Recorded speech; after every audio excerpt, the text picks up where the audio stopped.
Good morning. Good morning, Facebook family and friends. It is Saturday morning, and I am Dr. Rosie Thompson. I'm Dr. Rosie Thompson. It's so good to be on here with you again.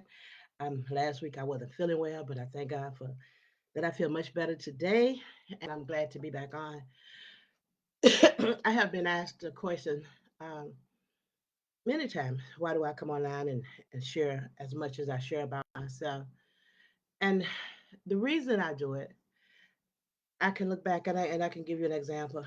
Um, Tomorrow, January 21st, will be exactly 51 years ago when I was the day before. It was early that morning, the night before, rather tonight, 51 years ago tonight. I had this very severe cramp, and I knew that I would. No, I don't know what it's doing. If it keep acting up, I'll go back on a different device. But I had this really bad cramps, and I knew that I was going to quote unquote get a baby because my parents told me that I was going to get a baby. And it may sound like a lie to some people, but it's the truth. It's my truth. It's the truth. So it doesn't matter if it sounds like a lie to someone else. But I share this stuff because I feel that I'm not the only one in this position. And I was in this position in 1973, 72, 73. But some of the people I see are in the same bondage, in the same stage of not knowing as I was then. And this is 2024. And I hope that something that I can say or do will help someone. But 51 years ago tomorrow, the night rather, I had this really bad pain, and I knew I was going to get a baby because my parents told me, but I didn't. I had no idea how you get pregnant. And it wasn't like we didn't have social media. So I remember when we first got our first television, the first black and white television. So a lot of things we didn't have. So there was no avenue for learning these things. And at school we played and we said we like boys, but we really didn't know a lot of stuff that that you guys know today. So the reason I share this, as I said, 51 years ago, I had this really bad pain. Told my mom I was in really bad pain, and they took me to the hospital because I was hurting so bad. And when I got to the hospital, I didn't want to stay there. I was just in so much pain because I didn't know I needed to stay there. I just know that this pain was really severe, and I didn't know what to do. So I told my mom that I wanted to go home, and she said okay. And on our way home, we had to go to a different little town. I lived in a town called Inverness, Mississippi, and we went to a town called Isola, Mississippi. So we drove to Isola. I was in so much pain. I wanted to go back home. And she said, okay. So they put me back in the car. And on our way there, we stopped at this lady's house and picked her up and went back to my mom's house. And the lady, it was now I know was a midwife. So went back to my mom's house. And then and when we got back to my mom's house, I was in so much pain. And 10 minutes after 6, 51 years ago tomorrow, I gave birth to my first son. I gave birth to my first son, my first child, David. And I didn't know that David had was inside of me. I didn't understand that he was inside of me.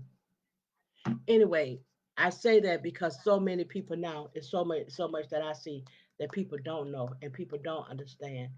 And I don't know if it's shame or embarrassment or feeling like we look stupid because there are things in our lives that were dumb and things we should have known probably, but we didn't know. So I don't hold anything against me for the things I didn't know. Whatever I wasn't taught, I wasn't taught. That's just it. I let that go because I have to move on and I have to live. But I share my life because there's so many other people right today. Maybe you know how to get pregnant. Maybe you know where a baby is coming from. Good morning, my only one and only ting ting. But maybe you understand those things, the things that I didn't know when I was younger. And maybe you don't have to go through some of the things, but there are other things in life that I see and I hear that people are still just as uh, unaware as I was at that age. So I gave birth to David. He's awesome. I thank God for him. I thank God for my children. I want to also thank God for my teen teen, my one and only Shalina, my only one and only teen teen, who got up early this morning because she know I love greens and brought me breakfast lunch. I guess it's supposed to be dinner, but it will be breakfast. That smothered chicken is off the chain, and greens and cornbread. And she brought me breakfast, and I'll be eating that. But let's go into the reason for today's discussion. So we're talking about we're continuing to talk about trauma, And the biggest thing that I want to continue to say is trauma is normal. It's not something that only happened to certain people. It's normal. Not all trauma subsides naturally. Some people have trauma and it subsides. Their body, it happens to them. Their body reacts to the trauma and it subsides. But then there is some trauma that doesn't subside. It stays with us. And it's activated by triggers. Remember that our trauma is activated by triggers. That's another thing that I want to remind us of. Some things in our life, when we look at some of the things in our life, we want to know if it looks like trauma. We want to recognize the signs. The first step, ma'am, for dealing with any illness, any disorder, is recognizing your specific triggers and your symptoms. As going, let me plug my thing back up. As with going to the doctor, we need to understand if we need to understand the symptoms and the trigger. We're feeling isolation. Are we having reckless behaviors? Is our sleep being disturbed? Emotional?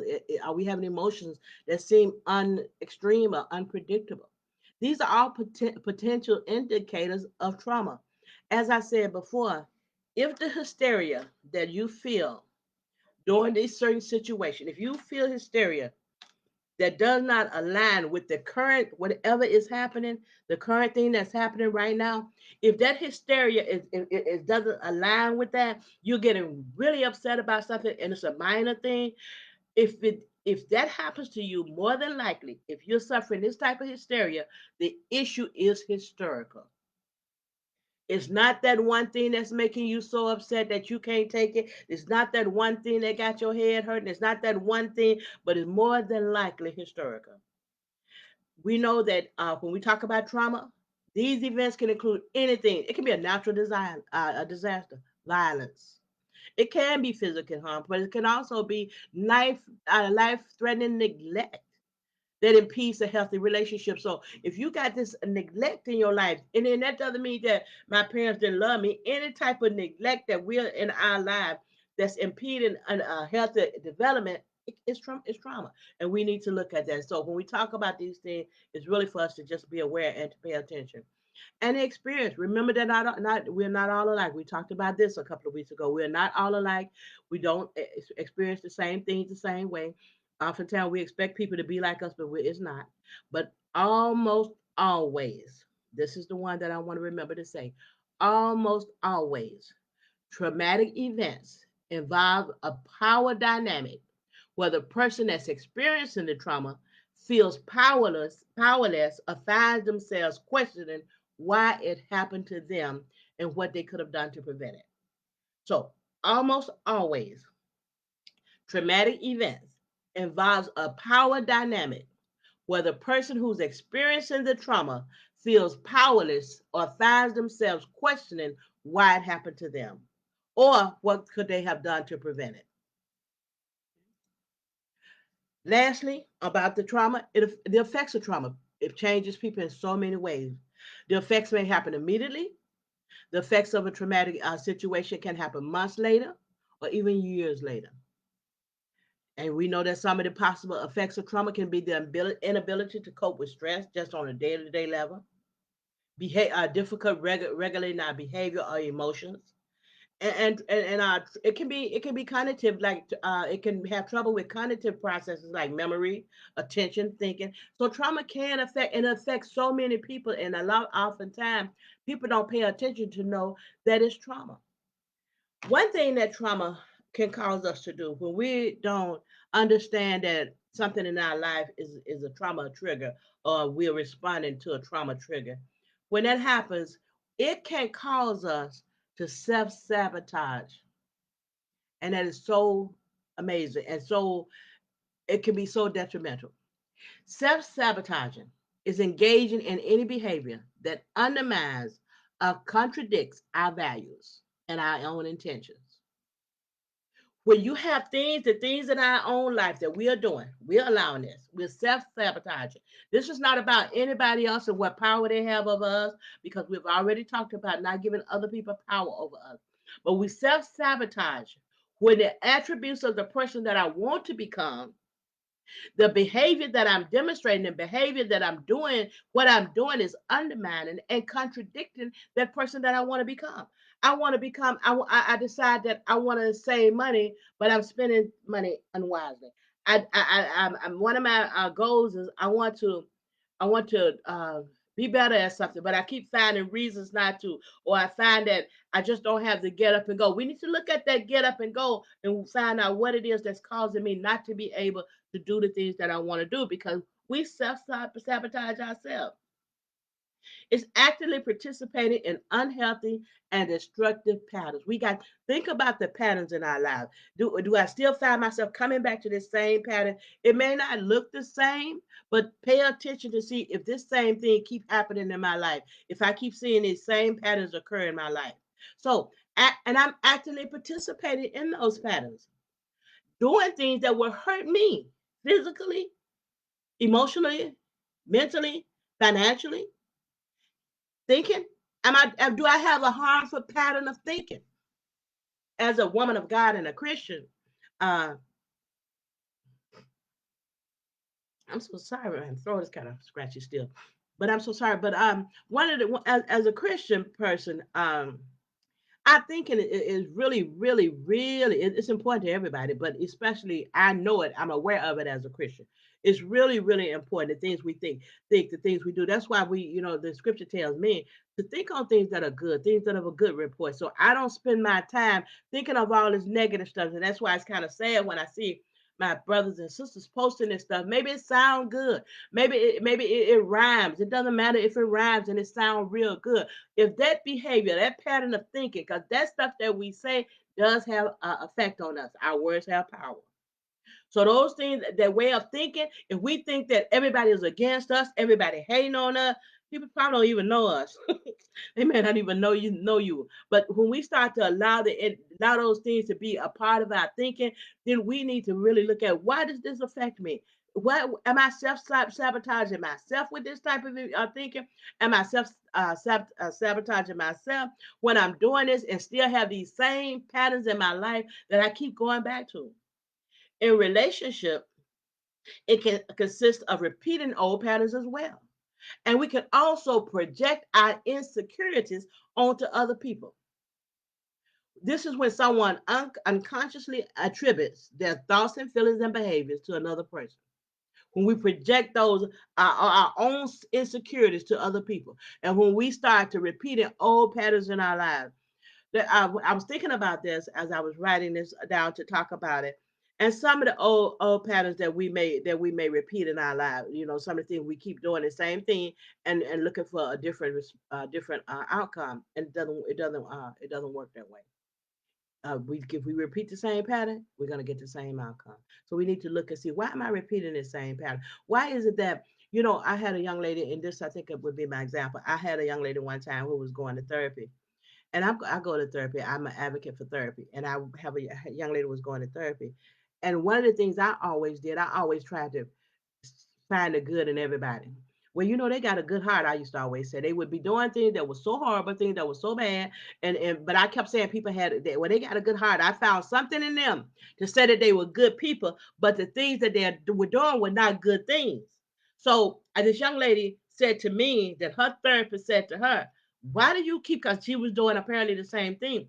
Why do you keep calling them good when they're not doing good things?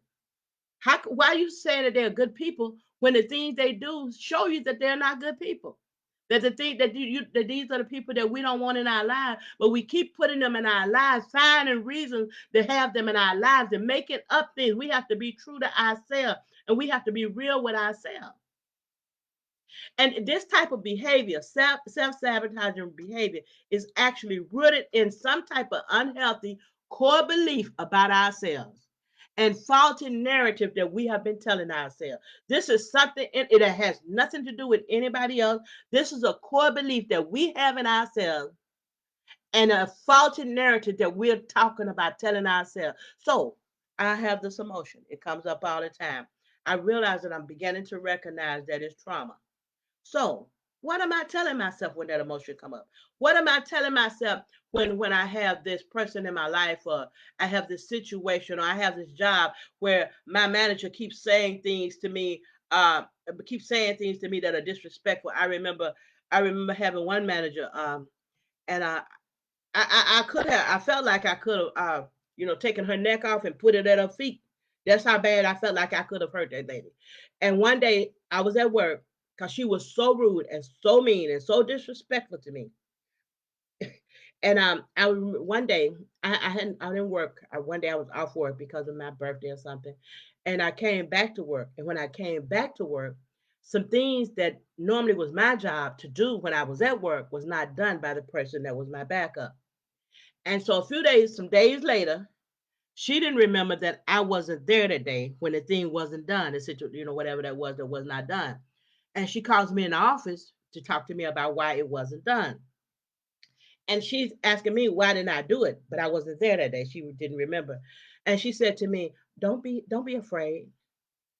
And I'm saying to myself, I am not afraid of you. Many days I point to put your head on your feet. I am not afraid of you.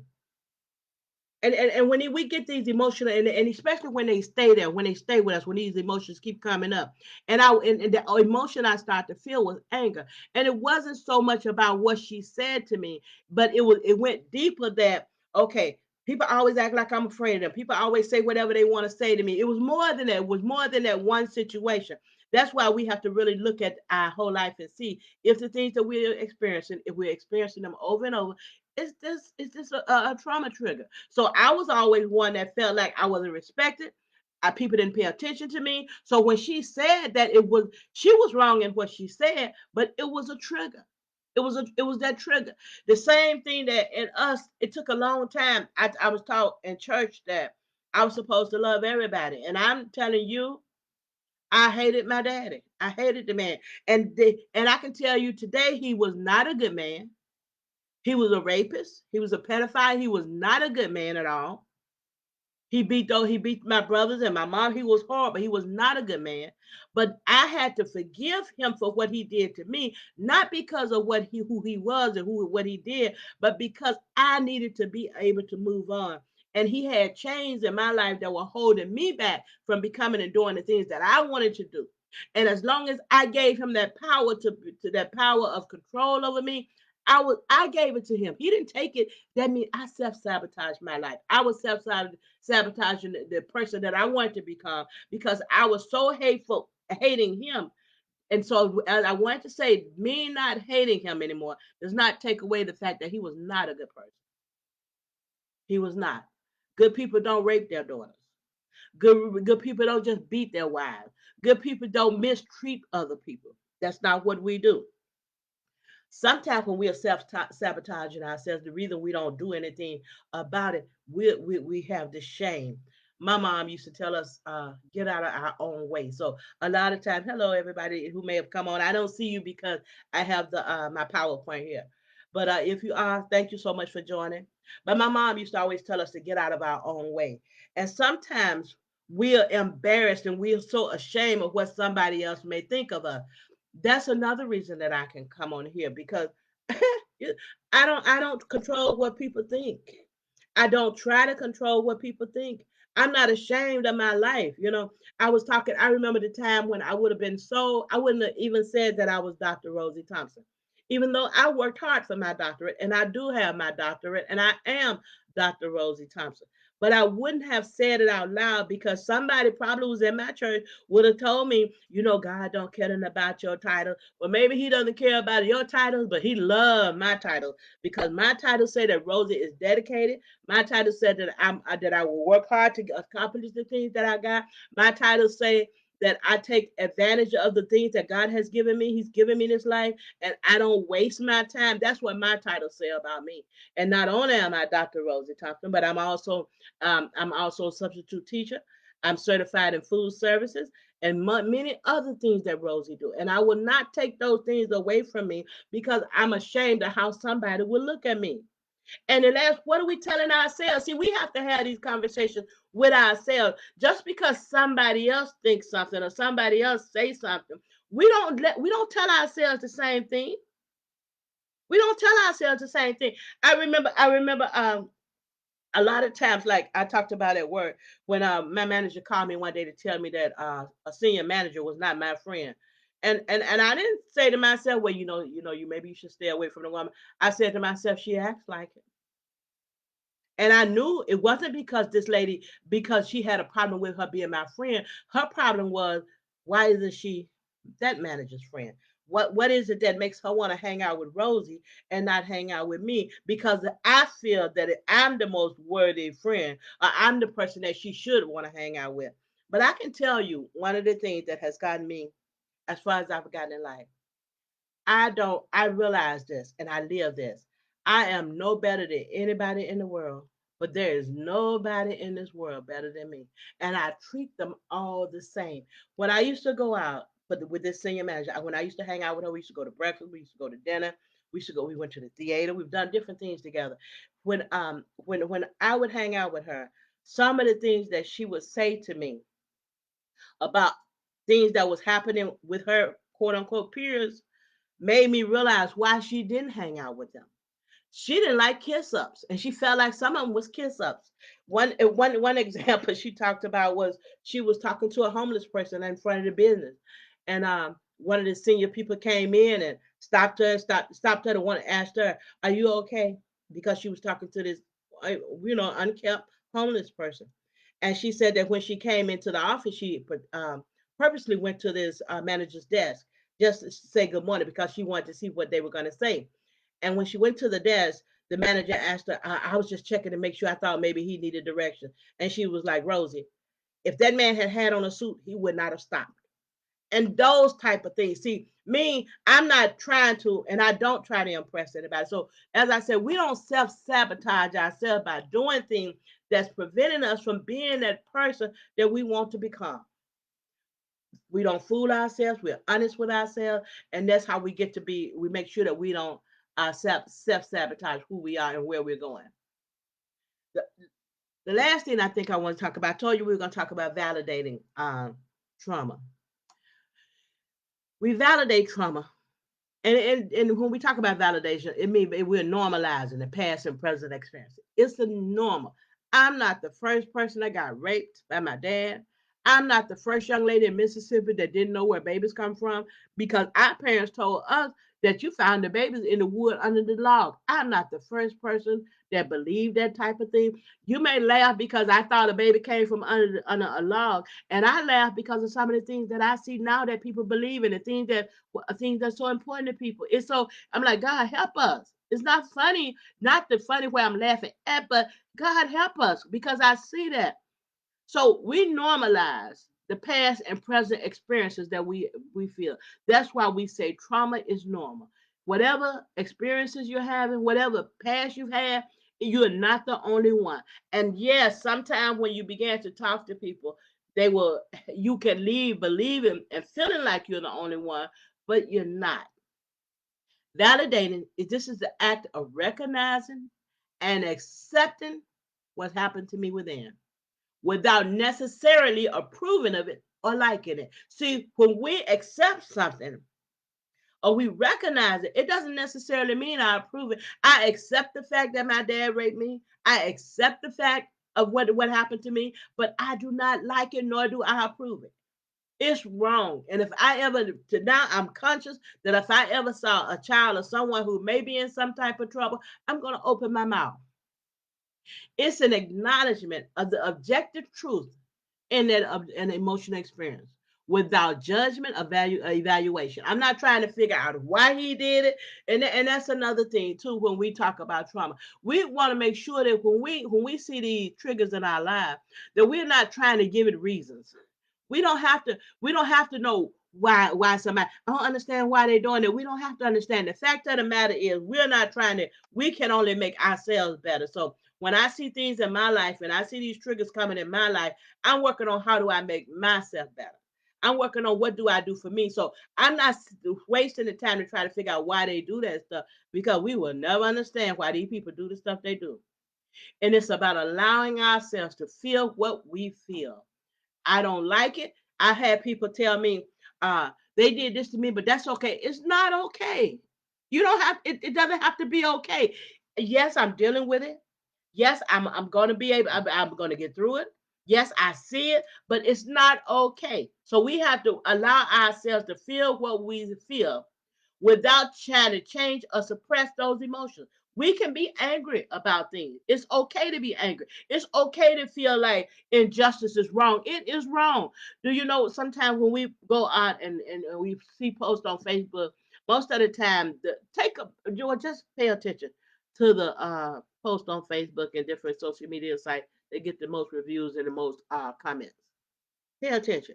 When it's something, if it's anything related to your own core value, the things that you believe in, the things that you stand for, most of the time, well, definitely for the things that I stand for, most of the time, the comments are few.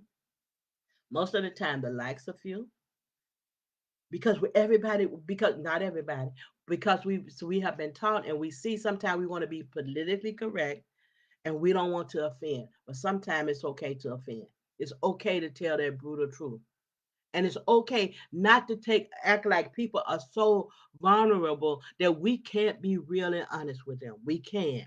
We need to make sure that we're okay. We're validating. This happened to me. So yeah, I told what happened to me, and I told it, and people were saying that what's done in our house should stay in our house. But no, I told it because it needed to be told. I told it because I needed help. And those are the things. Sometimes we have to make those hard decisions. Sometimes we have to do that hard thing to make sure that we are caring for ourselves. Self care is very important, very very important. So look at your whatever trauma that happened in your life, past, present, whatever you're experiencing, whatever it is that got you feeling overwhelmed, that got you feeling like like you don't belong, that got you feeling any type of way that's really affecting you in a way that's causing you to be to react differently than you normally would to something like that. Like we use for an example, you said take out the garbage, and you just go off because the garbage is not there. If that hysteria you feel about that one bag of garbage does not it's not that one bag of garbage. If it's the hysteria you're feeling about that one bag of garbage is probably historical. It's probably more than the one bag of garbage that's got you so upset. Because that one bag of garbage is really not a big enough thing for us to get all, as people say, bent out of shape about. So look at it and see, why does this bother me so much? Before we can even try to go into what do you do when you realize that there's trauma in your life, before we try to fix things, we need to understand it. We talked about that before. Because if we got the same tools, if I have the same tools raising my daughter as my mom had for me, I can make a bigger mistake trying to raise my daughter differently from how my mom raised us. And I see that too. I see that too when in talking to people. So we're the reason I write is really to help. Hopefully, I can say something or do something that will help somebody to be who they want to be, to get to the place in their life where they're happy with who they are, to face those traumas in our life. There's nothing to be ashamed of. I didn't rape me. I'm not a rapist. That was Roosevelt Simmons. That was my dad, not me. Affirmations of today. And please, any comments you have, any questions you have for me, you're more than welcome to ask. As I said, I wrote about a lot of this in my book. It's called A Thornless Rose. It's bigger than every obstacle, stronger than every challenge. And that is so true. I am definitely a thornless rose because I don't prick everybody that touch me. I don't prick everything that touch me. But I'm still just as beautiful and I still smell as sweet as any other rose. And I am stronger than anything that come my way, and I am bigger than anything that think that it's going to overtake me. Nothing will, nothing can. And that's our thinking. I know who I am. We're going to talk about that because I told you we'll talk about that hopefully next week because we'll talk about that because we don't have to live in the possibilities of who we are. We can live outside of those possibilities. When we look in the mirror, like I said, when we look in the mirror and I look in the mirror, knowing who I am, knowing what I have accomplished, knowing what I can do, and I still see an ant because there's so many other possibilities, so many other things I can do. I don't ever want to get to that point where I think I've arrived. I love hope and I love looking forward to. I love growing. And I hope the same for you. Our trauma affirmations for today. My life is divinely guided. I am capable of transforming negative experiences into something positive. My needs and my wants are just as important as anyone else's. I trust my instincts and I listen to my inner wisdom. I am exactly where I need to be on my journey.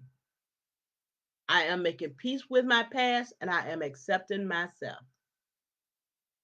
Every emotion that I have is legitimate. I let myself be happy, sad. I let myself be frustrated, and I let myself be hurt. These are my experiences, and I am accepting them. And last but definitely not least, I am only responsible for the me in my relationships. I'm only responsible for me and my actions, what I do, what I say, how I treat you in any relationship. I'm not responsible for making you okay. I'm responsible for being okay. Thank you all for joining. Thank you all for your comments. Thank you for joining me every Saturday. God willing, I will be back on Saturday morning at 8 a.m. And you all have a blessed and wonderful weekend. Thank you. Goodbye.